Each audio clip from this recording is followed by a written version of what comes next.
And just so you know, this session's going to go up on YouTube as well, so you will be able to see it afterwards, or for those that missed it, we'll get a copy of the recording over email. So today we're talking about ways that charities can get started with AI. It should be a nice action-oriented session. This is part of a larger webinar series called Social Impact Champions, and it's all about platforming the people that are serving the third sector with coaching, technology, outsourcing, and those kinds of things. So this is the one that we've got running today, and we've got Robyn in the room with us from Pavi, and I'm sure she will tell you all about her organization when I hand over. 10th of Feb, we've got another presentation by Vicky Reeves at Go Donate called How to Optimize Your Online Donation Journey. As you might understand, that's all to do with improving the way that you serve those service users and supporters on your website. Go Donate is a great platform as well, so that's worth checking out. And I will put a link in the chat to these so you can register for them. They're all free. We have another one on the 17th of February, a week later, with Jack O'Connell from EBM, another AI themed presentation. This one's going to be a little bit more grounded in real world examples of the work that they are doing with charities to help them boost their conversion rates and impact. And lastly, in March, we've got a presentation from Joanne Manville at the Indispensary, and she runs a team of virtual assistants. So this whole thing is about outsourcing. A lot of people are curious about delegation and outsourcing, but aren't sure how to get started. So if that's you, this might be interesting as well for you. I'm just going to stop sharing, and what I'm going to do is I'm going to drop a link into the chat so that if anybody wants to register for those upcoming events, you've got that link there, but I will also put that in the email afterwards.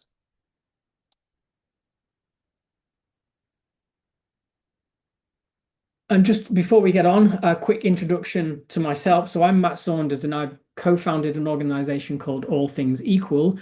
We work exclusively with non-profit organizations, and our whole kind of ethos really is about making the web a better place for service users and supporters.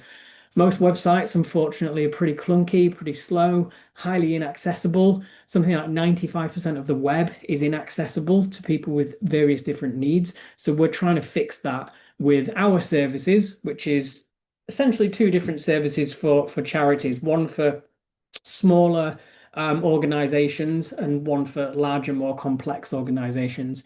For small organizations, we've got something called a community platform. This is great for founder-led organizations and small teams.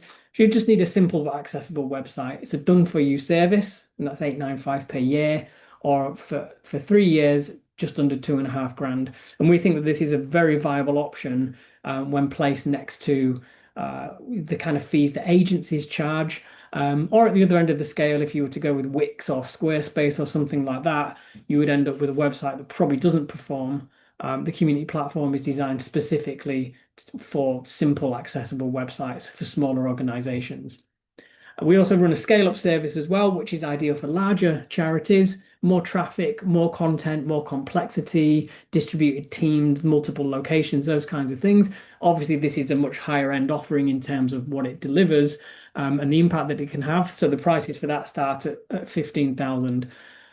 You can check out equalthings.com for everything that I've talked about here. And if you want to get in touch with me at any point after this, you can drop me a message on there. So I'm going to turn over to Robyn now, and she will introduce herself, and she has some lovely slides for you as well.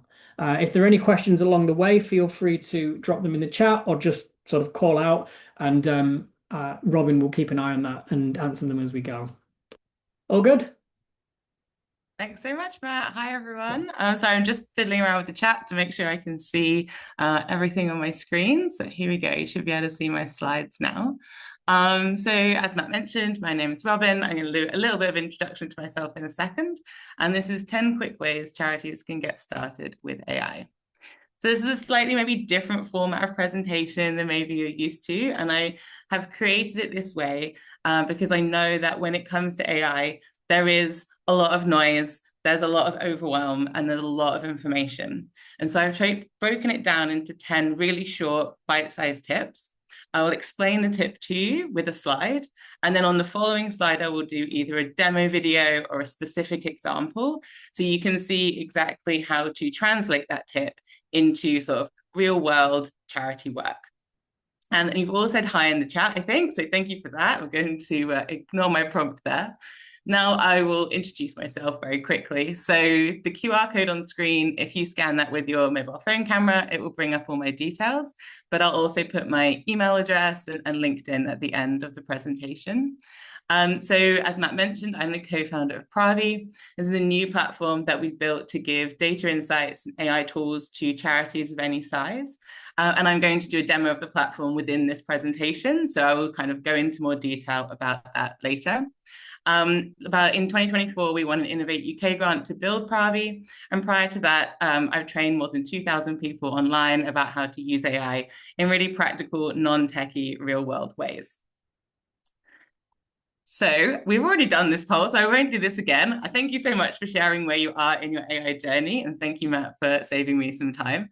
I've got a few other polls coming up in the presentation as well, so feel free to put comments, questions, anything in the chat as I'm presenting, and I can see it here in front of me, so I can pause and answer those for you as well. So thank you for sharing where you are in your AI journeys. For anyone who does feel like maybe they're a bit behind, they're feeling overwhelmed, they're not sure where to start, I kind of want to start with this tip, which is to say and to reassure you that when it comes to AI, you're not behind, you're right on time. Everyone, including people who kind of are the experts, are learning and working out AI as they go. There is so much change, it's moving really quickly. And I would really encourage you to approach all of this with a curiosity and an interest in learning something new rather than a fear. We see online, and I'm sure you've seen them, lots of clickbait type articles about how AI is going to replace people, how AI is going to take over, like maybe the robots are coming. So I really encourage you to take a step back from that and just take this as a new learning opportunity, much as some of us maybe had to learn when to use mobile phones, when we learned computers, Microsoft. It's a new tool to help us get our work done faster with less effort. If you want to start your AI learning journey, I would really recommend scheduling 30 minutes a week to actually look at AI in a more structured way. And that is because it is moving so quickly and changing all the time. I would really encourage you to choose a learning format that works for you. I find everyone learns in different ways. A few recommendations here. If you are a newsletter, like a reading person, I highly recommend a newsletter from Heather Murray, which is AI training for non-techies. It's a really great newsletter that comes out every week that will take you through what's coming. On my blog, which is Pavi.ai/blog, I have lots of webinars about AI. So if you prefer things like this, where you can listen to people talk, those are all available for free anytime. And there's also, of course, lots of podcasts that can help take you through and give you those short updates. I really think with AI, it's a little often is better than like a whole huge dump of information. Now, the second tip here, and this is something I will probably repeat a little bit in today's presentation, because this for me is kind of like the focus of everything when it comes to AI, is that you are in the driver's seat. So you are in control of the ideas, of the decisions, of the final words that get used in your work. You are in control of that. And AI is a tool that helps us get there. And the more specific or detailed you can be with what you ask of AI, with the questions that you put in, with the information you give it, then the better the output will be. And I'm going to show you an example here by using Perplexity to search for potential grant opportunities. So if any of you haven't used Perplexity before, I'm going to play this video in a second and I will talk over it and sort of narrate what I'm doing so you can understand. So Perplexity, if you've used ChatGPT, you might see that Perplexity is maybe a little similar in terms of layout. We have a box in the center here where we can put a question, instructions to AI. Often when we're talking about AI tools, this is called a prompt. So you might hear me say a prompt today. That just means the text, the questions, the instructions that we give AI that it responds to. So here's an example. I'm going to ask Perplexity to help me search for grant opportunities for my made-up small charity, Save the Trees. And you can see here I'm giving it background information about my organization. So Perplexity is like kind of like Google search, but like 100 times, like AI powered, and I find it really good for internet research and sort of really clear responses. So I'll play the demo here. So when we're using AI tools, we want to give a lot of background information. The more detail we give, the better the response will be. So you can see I'm giving my mission. I'm saying what I'm looking for the grant opportunities for. I'm telling Perplexity where I'm based in the UK. And all of this information will lead to a better outcome when it's doing the search for my grant opportunities. So because I've said I'm based in Devon, it's giving me local grant opportunities and then national opportunities, as well as some other directories and search tools. Now, I haven't edited this video. That is how long it takes. It's very, very quick, very, very easy to use. And what I like about Perplexity is it's showing you here where it's getting the information from. So I'll quickly pause. So one of the problems you might have heard a lot with AI is sometimes it's not clear where it's getting the information from or if the information is factually correct. And of course, this is very important when we're using AI for internet research. And so what Perplexity is doing here is giving you the sources, so the websites that it's searched in order to get this information. And this means that you, as the human who are in the driver's seat, you can decide, are these reputable websites? Is this information I want to use in my work? Do I trust these sources? You can also see here, I know it's quite small, where Perplexity is giving me the bullet points, it will give me a little kind of tablet shape at the end of each bullet point. And again, this is a reference about exactly where it's pulled this information from. So if I click on this, it takes me to the website. And again, I, as the human doing the work, can have a look at this, can decide if this is a good opportunity for my organization, and then I can move on maybe to the next one.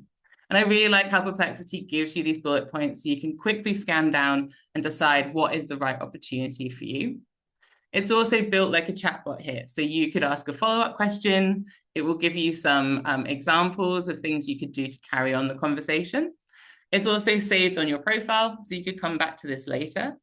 And for me, I much prefer Perplexity for research, internet research, and I use ChatGPT for more text-based tasks. And we'll talk a bit about that later on in the presentation. What you're seeing here can be done for free in Perplexity as well. There's a free version. So that's a little bit about Perplexity. I've got a comment here, Ruth. Prompt engineering is important. Yes, we will talk about that quite a lot today, Ruth. Thank you. Yeah, prompt engineering is the, I guess, the way of saying writing a good prompt to get a great response out of AI. And there is a bit of a skill involved in that. But the more we practice it, then the better we get at it as well. So the third tip here, and this is to reassure maybe people who are not sort of directly in the tech space or the IT space, is that you don't need to be good at tech to be good with AI. And this dovetails really nicely to Marie's comment about prompt engineering. Because what prompt engineering is good communication skills. So we're giving the AI clear instructions. We're giving it background information and context. We're giving it, we're breaking it down and telling it exactly what we want. And I like to think of it as, say you had a really keen, but maybe slightly clueless intern who came to work at your organization. So they really want to get started. They really want to get into everything, but they don't have all the experience and background information that they need in order to do the task. So you need to give it to them. You need to understand how you want the work to be done and then give that context and background to the AI. So this is the example I'm going to show you in the next video. I'm going to open ChatGPT. We're going to upload a document and we're going to ask it to summarize a 15-page report into a 2-paragraph impact story.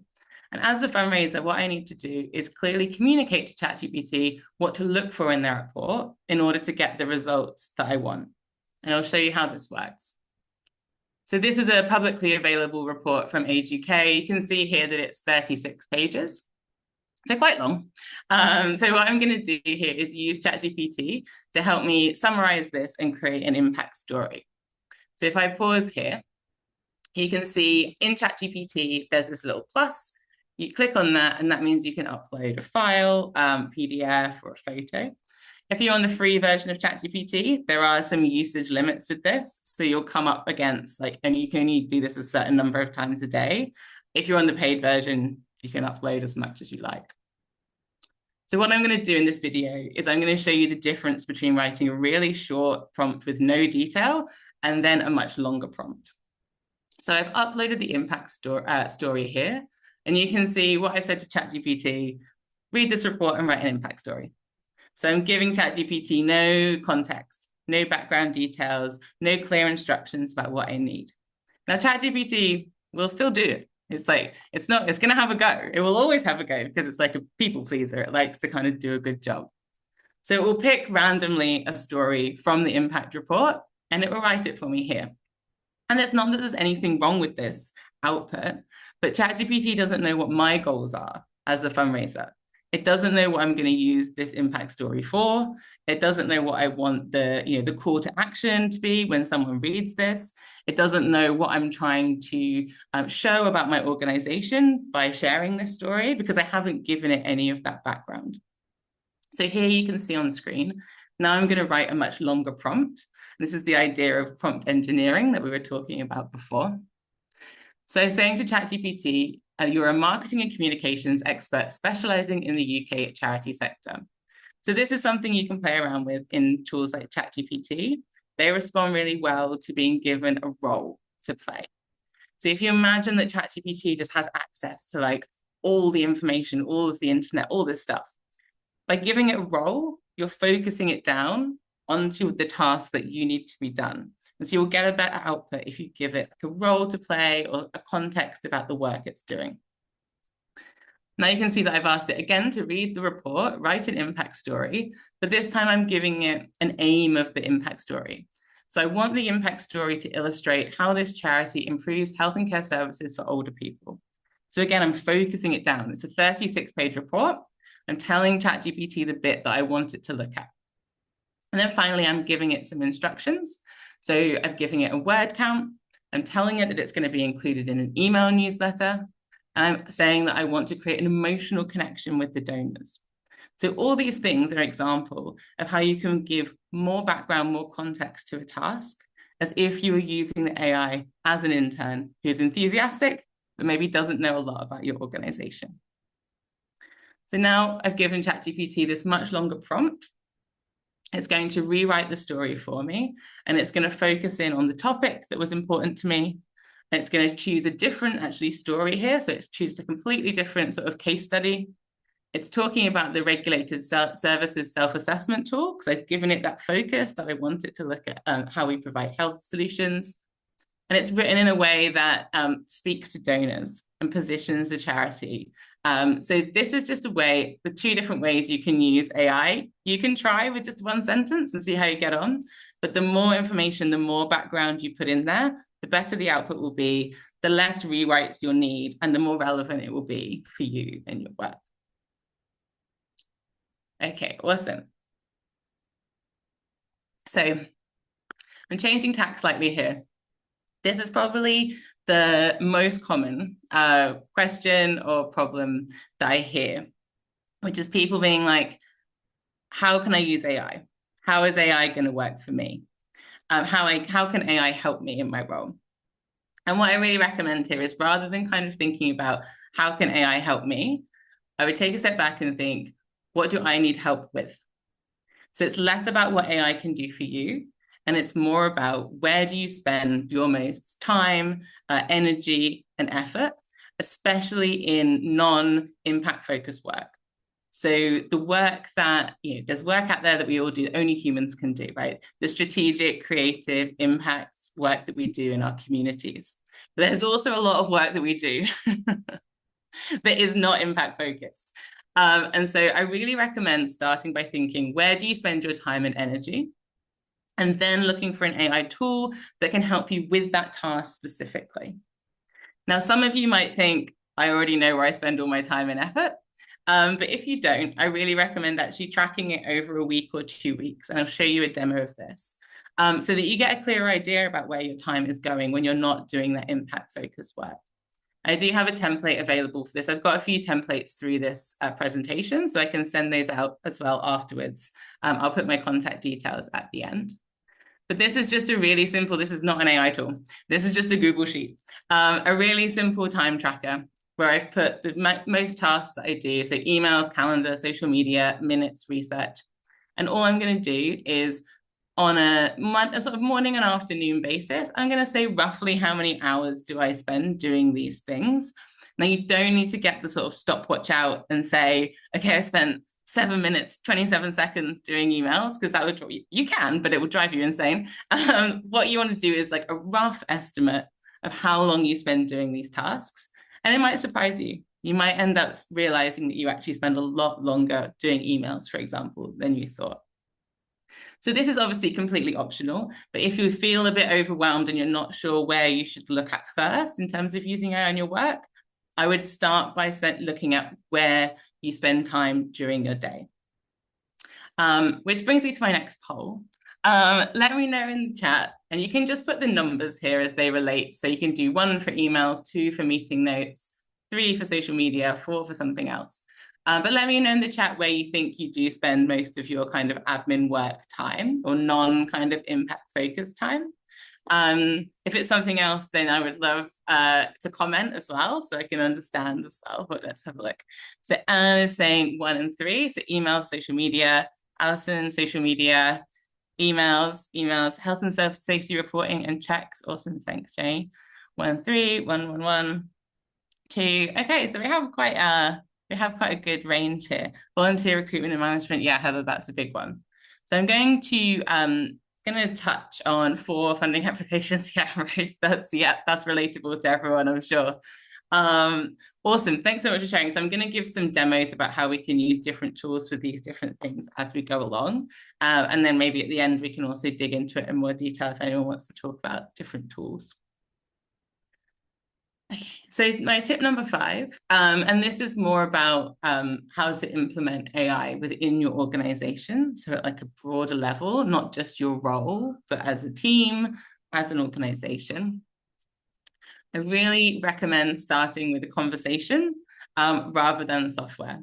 So at the moment, with so much happening in AI, what we're seeing in a lot of organizations is that there's a real range in terms of how people feel about AI, how people are using AI.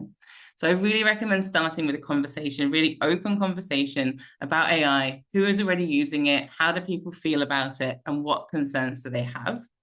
And don't feel that if you are a manager or a leader, the executive director in your organization, you don't have to come to this conversation with all the answers. You don't have to kind of complete knowing about AI in order to have the conversation. I really think these conversations need to be happening now and not in the future. And just one example that I really liked that always kind of resonates when I talk about it. One organization I worked with started AI Fridays. So this was an informal monthly session, like at lunchtime, where the teams would come together and share their AI tools and AI learnings. So this is very much kind of led by the team rather than kind of like a top-down approach. But it gives that opportunity for people to talk about what they're seeing in AI and what they're finding works for them. I just think from Marif, I asked some other charities in the area if they're using it, and none of them said, yes, wow, that's interesting, Marif. That's so it's I think there's real diversity in the sector, and everyone is somewhere along that kind of journey. I think I've got a slide about this later, but we also kind of find that sometimes people don't know people are using AI in their organization, and maybe we have people kind of using it on their personal devices and things like that as well. So I really think this kind of open conversation, even if it's just coming together to watch a webinar like this one, or share, reading a newsletter, things like that, having that open conversation for me is the best place to start. And here I've just got some examples of how you could start that conversation if you wanted to talk to your team. And that's things like, where do you think AI could help us? What concerns do you have about AI? It's really important to hear people's concerns because there are a big range of opinions about AI. What examples have you seen of it being used, or just how do you feel about AI? You can add this to your team meeting, to a staff meeting. And if you're not already thinking about AI for your organization, I highly, highly, highly encourage you to add this to your 2026 plans, discussions, and strategy. So off the back of this, and something that comes up a lot when we think about rolling AI out in an organization is an AI policy. So this. I'm going to give you a few tips. Of course, when it comes to an AI policy, it hugely depends on your organization, who you help, the size of your organization, how much confidential information and data you hold. There's lots of different variables, but I like to give just like a little starting point for AI policy because I do think it's really important. I recommend keeping it super simple, the type of document that someone could really read and understand, not a kind of policy document with like, 40 different clauses and like all sorts of technical language, just really, really straightforward. And I'm going to show you an example of a prompt you could use to help write one on the next slide. But why I think it's so, so important is it both protects staff, teams, and organizations. So it protects teams by letting them know what's okay and what's not okay. It's not the case that we can assume people have common sense when it comes back to AI, because AI is completely new. There's no such thing as common sense when it comes to AI because people haven't used it before. So to you, it might be obvious not to upload confidential data to ChatGPT, but we can't assume that that's obvious for everyone unless they've been trained and told and educated about AI. So a question from Matt here in the chat: how do you go about handling emotional response that a team member might have with AI? As in like a negative kind of reaction? Yeah, that's interesting. I think for me, the most important thing with those sort of conversations is to really like hear the feelings about it and understand where they're coming from, because there are lots of different bases of people if they don't want to use AI. So it could be to do with like a fear of losing their job or being replaced. There could be a sort of fear more to do with, I guess, environmental concerns or what it means as a whole for society. So I think it's really important to firstly understand where the feelings are coming from. And then you can kind of talk about it in more detail and not to kind of go straight in with any kind of mandate. So I really recommend like a slow and steady approach to AI. So not sort of having someone turn up one day and being told they now need to use AI in all of their roles and everything is going to change. It's kind of a very slow process. And I think you can bring the team on the journey. I think it also really helps to go top down, bottom up when it comes to AI. So I think this type of work, like an AI policy and training, for example, come from a management perspective. Then you also want to involve the team in all those decisions, in the discussions, and in the sort of training around AI. So you want everyone involved. And ideally, you want to find your AI champions within your team. So who is confident with AI? Who is already loving AI, who's doing all the kind of listening to podcasts in their spare time, and kind of give those people an opportunity to share and teach other people within your organization. Because I think, when it's coming from a peer, people can really see the difference it makes to their work and how that it's easy to use. That makes a big difference. The other thing I would say about the AI policy is, and I've mentioned this in a previous slide, is this idea of like shadow AI. So this is just a term that means people are probably using AI anyway, even if you don't have an AI policy. And why we want to try and avoid shadow AI is because lots of different reasons. One, with security. So you want to have an understanding about what tech is being used in your organization, how is it being used.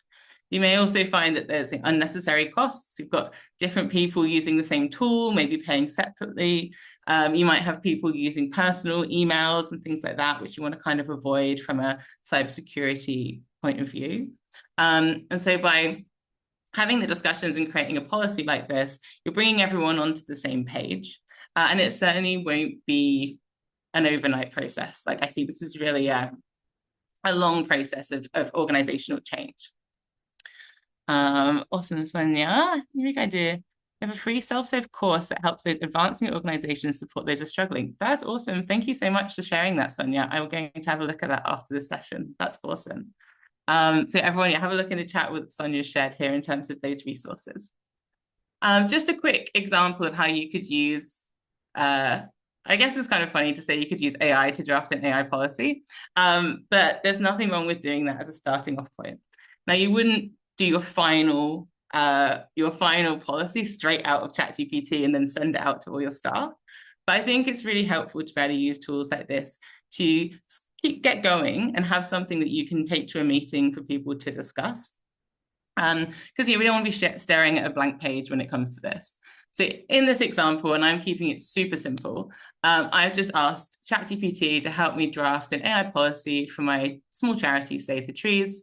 I've given it some guiding principles, which for me were transparency, consent, and human oversight. I've given it a few kind of pointers, which I've already decided, like staff should discuss using new AI tools with their manager before use. And data privacy is the highest priority, and we disclose AI, but these will be different for you. So you decide like what's important within your organization, but then you can just really easily use ChatGPT just to create the first draft.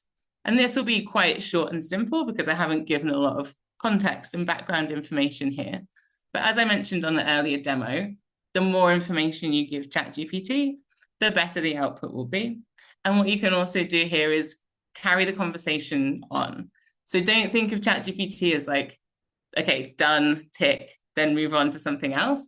Think of it as a conversation where you can say, okay, this is the first go. Well, actually, now I see this, I'm going to want to add some extra points. I'm going to want to add some things about staff training, or I'm going to want to add some things about what to do with like AI misuse. And I can have this conversation with ChatGPT back and forward until I get a draft that I'm comfortable with. And then I would take that to, maybe my senior leadership team, maybe a working party, as just a draft to kind of get the conversation going. Because a lot of these things, until you kind of see something in front of you, it's hard to know, it's like, does this resonate with us? Does this cover us for everything that we care about? And so I think it's useful to use ChatGPT for a draft. I have a longer prompt template for this. So if you would like a template, it's a Google Doc. It's basically like you fill in the blanks with details about your organization, and it will help you draft a policy. So you can reach out to me for that as well. I'll summarize all the templates I have at the end. I'd love to know where you are with your AI policy at your organization. There's no right or wrong answer here. It's just helpful to know. So in your organization, do you have one? You're working on it, not yet, or something else? So we've got a few 3s and 2s and 3s. Okay, awesome.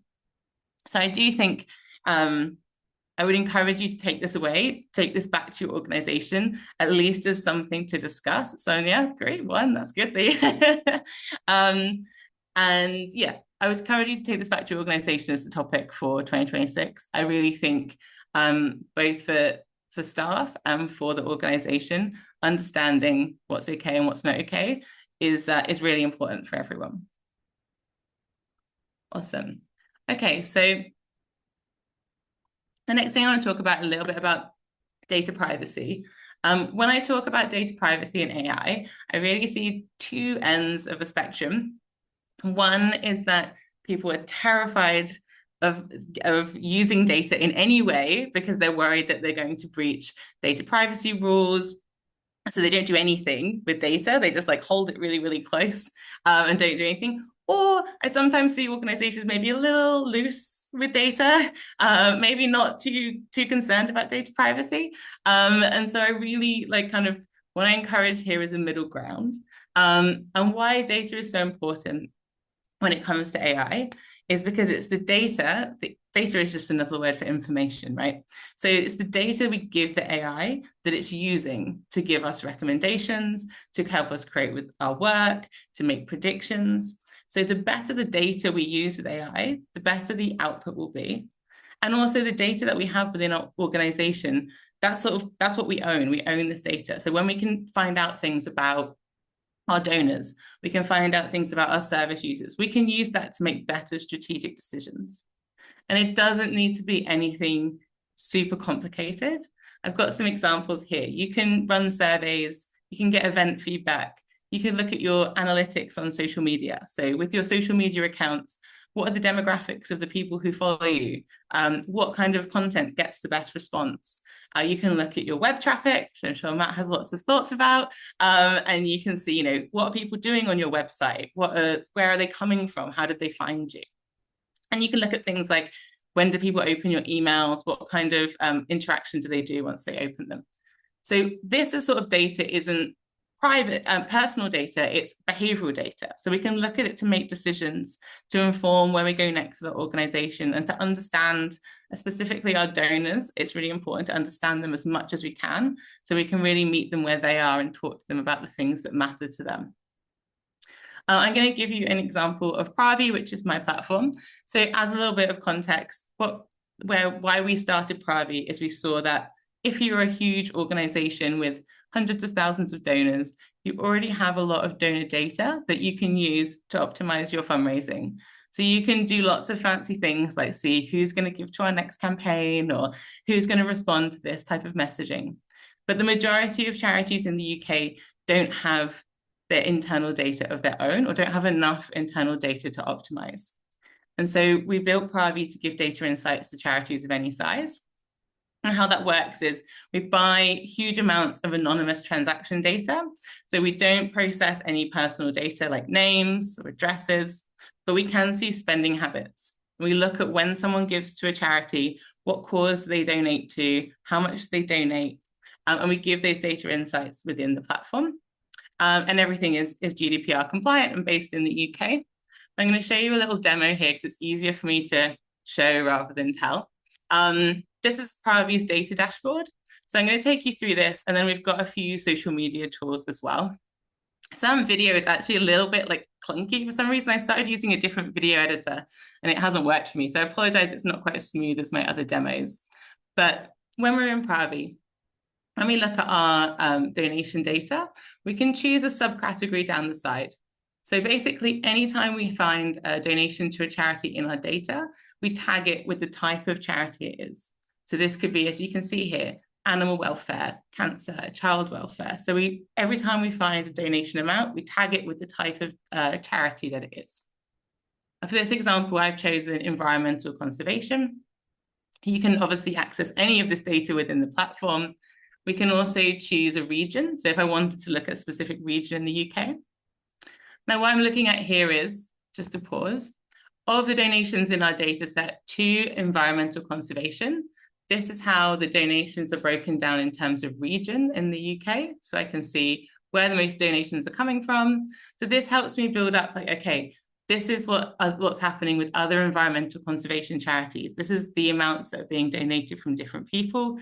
So I'm using data here to build up an idea of who my ideal donor could be. Here, oops, sorry. I went a little bit fast there. Let me go back a sec. Oh no, sorry. Now I've totally ruined this. Sorry, Matt. I tried to do something fancy and it failed. Okay, so let's carry on going. So let me put this forward a bit. Okay. So when we're talking about demographic distributions, in our data set, we can see when someone gives to an environmental conservation charity, whether they're a male, a female, we can see their age range and their salary band. And that helps us build up a picture of who the ideal donor is.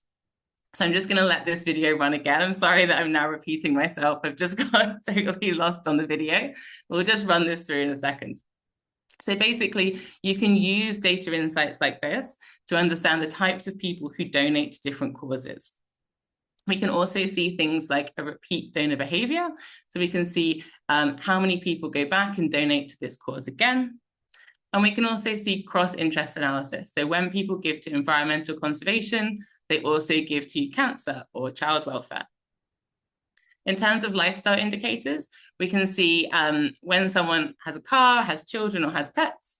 And then we can also see the type of events that they're interested in. So where they're spending money to help you build up, okay, this is what I might do with my fundraising strategy for my ideal donor. We also have in Pavi the ability to create campaigns. So what we're going to do here is create some social media content to promote an event. I can use Pavi to see, create a donor profile of the type of person who's most likely to donate.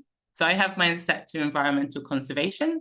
And our data says that women aged 25 to 29 are the types of people who are most likely to donate to my cause. And you can see the data here behind the donor profile. And you can create donor profiles of your own within the platform as well.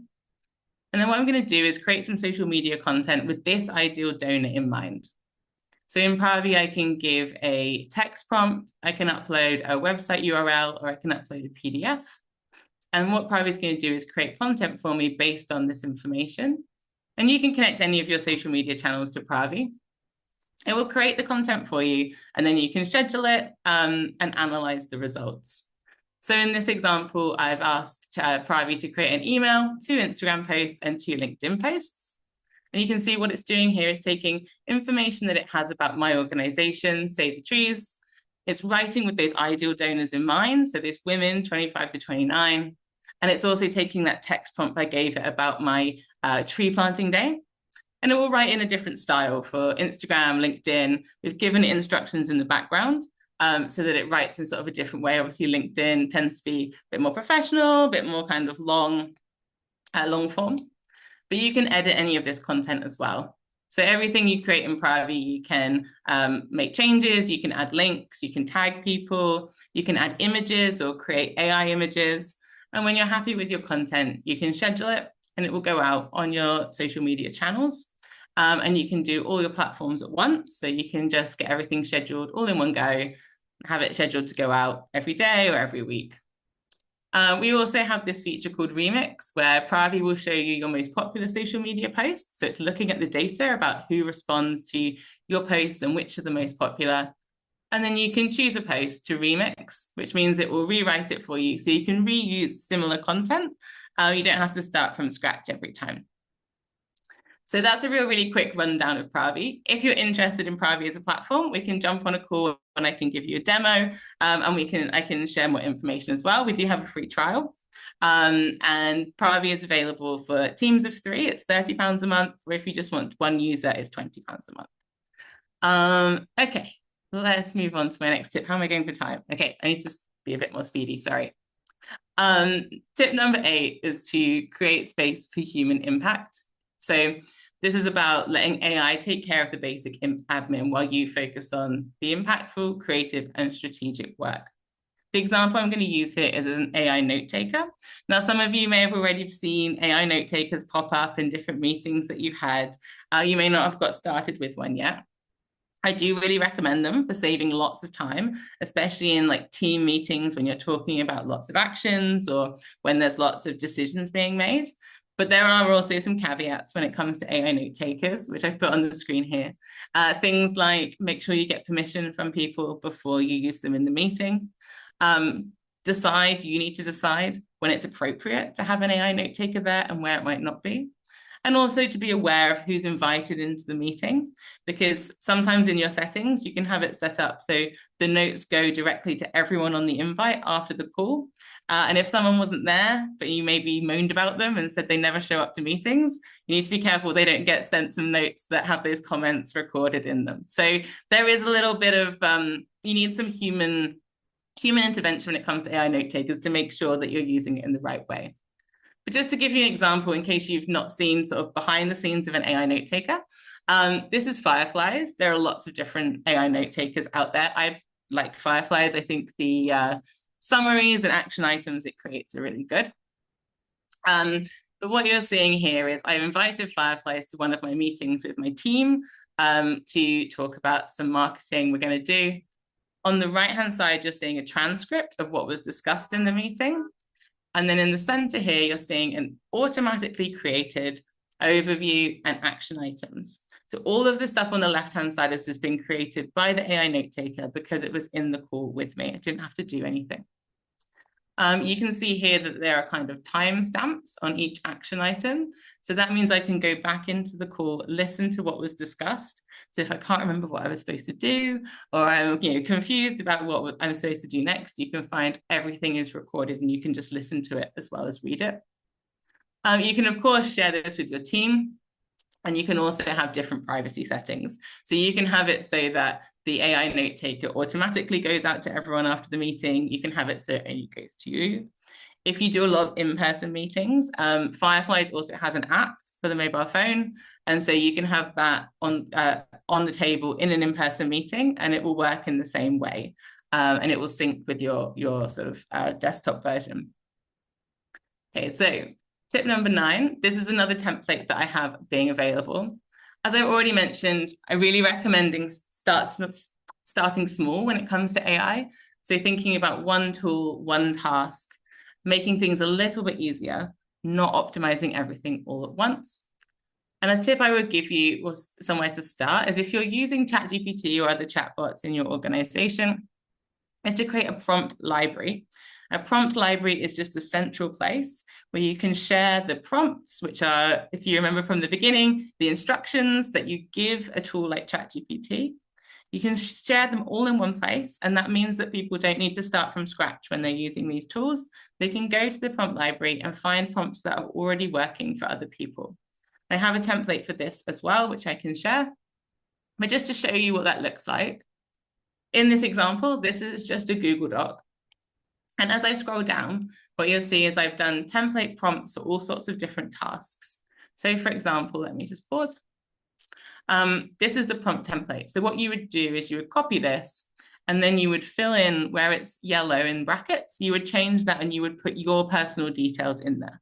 So your organization or your task or your mission, what you're trying to do. And you can create these sorts of prompts for all sorts of different tasks that you have within your organization. It could be for creating meeting minutes. It could be for social media posts. But by having these sort of shared resource, it gives people the inspiration and the idea about how they can use these tools instead of having to start from kind of a blank screen. So I have this, as I said, this set up as a template. So if you would like me to share that with you and you can just copy it, I can do that. Okay, this is my final tip. I thought I was rushed for time, but I think I'm okay.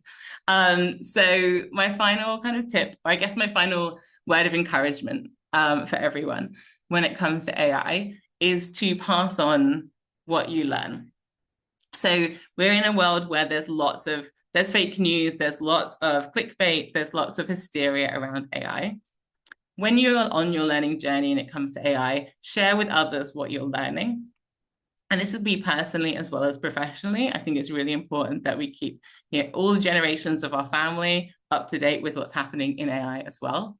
And this could look like sharing high quality resources. You could post on LinkedIn about what you're learning. You could start a Teams channel within your organization, or do those AI Fridays sharing calls that I mentioned.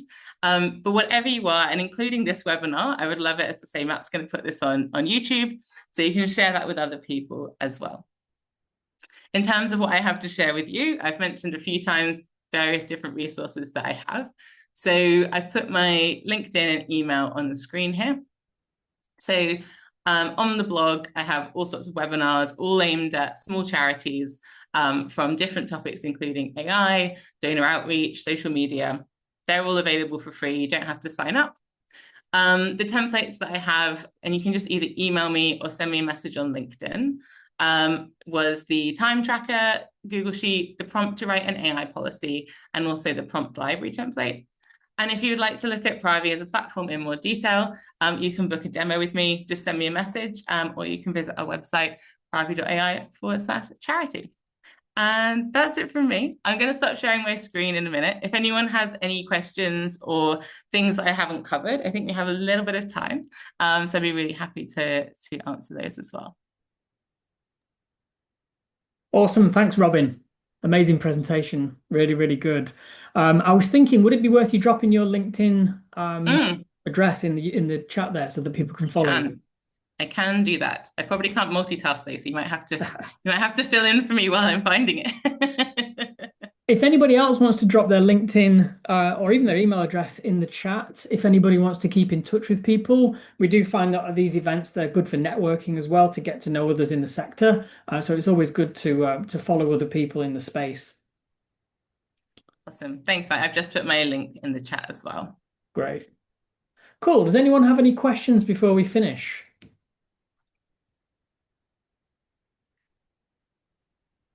Got one from Alison. How would you deal with team members or colleagues using AI without reviewing it, e.g. copy that sounds AI generated or not been proofread?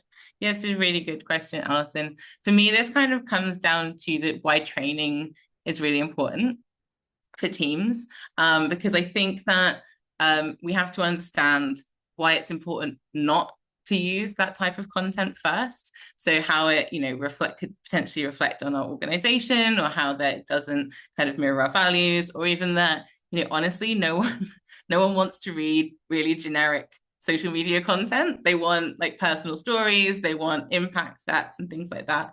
And so I think it really comes down to training and bringing everyone on the same page, but also understanding when we as an organization are going to use AI and the decisions that we've made about that. I think like that's kind of one of the problems that we can have when people are kind of a bit like going off on their own, and they haven't had that sort of foundational training and discussions about when to use AI. Because usually it's just people they're just trying to save time, right? That's what it comes down to. People have like 10 different tasks and they're just trying to like get some stuff out. But yeah, I think it's best just to like try and have one of these conversations, and maybe some training about what good, content looks like and how we can use AI. So I can see the chat. Let me guess. Is there anything I've missed in here? What are your thoughts on job applications coming through that show as over 85% generated? Currently, we're declining them all. Yeah, I think it's a really good question as well, Jenny. I think that comes down for me to, again, like people just trying to get jobs done really, really quickly, and not maybe taking a step back and thinking about how that comes across. I think for some people, they might not realize that it's maybe obvious they use AI, or maybe they're not confident in their own writing or their own skills. So like it could just be that they don't think that doing it themselves would be as good enough job. But I think you can encourage people when you're posting jobs, you can talk about this. So you can say, where I'm just going to make this up, but let's say, for example, we can say that, as an organization, we are open to using AI and new technology, but when it comes to this application, we really want to hear from you, understand who you are as a person, hear your voice. So you can call these types of things out. I think it's best to be open and explicit about them. And something that I think is going to happen more is people asking for things like videos and things in advance. So moving away from maybe just written applications for things like jobs, but also for things like grant funding and stuff. I think we're going to see more people moving into wanting people to submit videos, or show like more personality, maybe a portfolio of work, maybe a LinkedIn profile, things that kind of are more like social proof, I guess, of who we are and the work that we've done. What else do we have? Which different areas do you use, and do they have different areas of expertise? Yeah, Rick, that's a really good question. I find like with all kind of the different AI platforms that are available, there's definitely a bit of trial and error when it comes to what works for different tasks. And I think people have their favorites. Do you have a favorite, Matt? I'm going to bring you in on this one.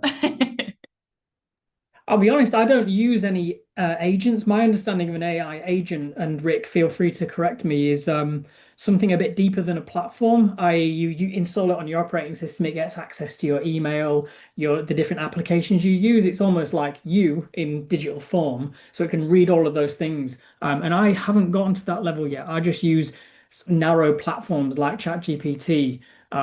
Yeah, Copilot is probably the closest I've got, actually, Maruf, because that will interpret the code that I write from a design file. Mm-hmm.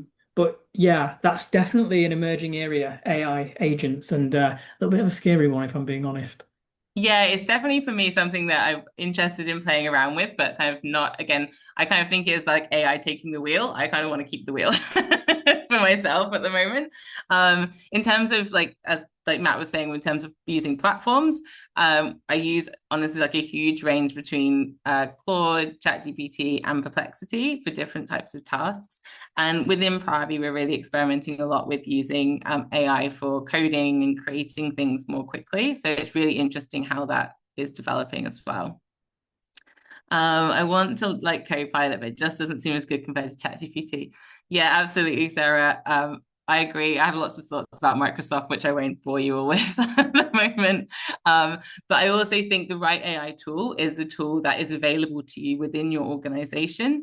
So if your organization is paying for something, if you already have access to it, I always recommend at least starting there, rather than adding and adding and adding tools and complexity as well. Awesome. I think I've answered all the questions in the chat, Matt. Cool. Perfect timing as well. Well, thank you again, Robyn. That was really fantastic. No worries. I'm going to send out an email to everybody after this, probably tomorrow, with the video recording in it, plus links to those follow-up events. And it'd be great to see you at those as well. In the meantime, yeah, have a good day, everyone, and I'll see you again soon. Thanks, everyone. Bye. Bye bye.